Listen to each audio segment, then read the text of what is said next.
due to the influence of my father, who is a basic science researcher, I started to pursue or at least look into medicine to some extent.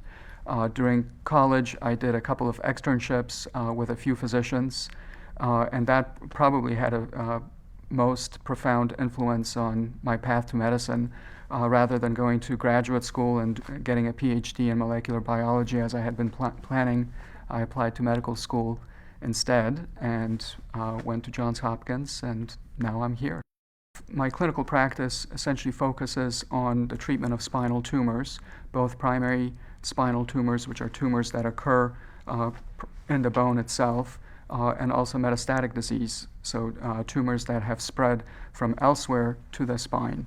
And that encompasses probably about a quarter to a third of my practice. I also do a lot of complex spine surgeries. I focus a lot on adult deformity, for example, and revision surgery. And that's another quarter of my practice or thereabouts.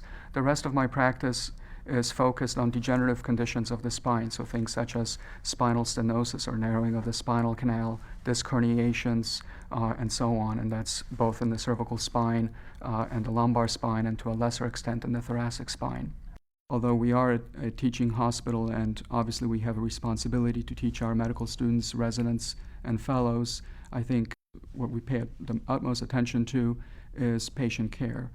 So I would say that under no circumstances have I seen the healthcare delivery be negatively affected by those teaching responsibilities. And in fact, I think it's probably better as a result, because the people that I have helping me in the operating room, for example, are physicians who have already gone through their orthopedic training and are now specializing in spine surgery. And I view that as something that's much more of a help than, for example, a physician assistant or a nurse who may not have as much experience as some of our fellows may have.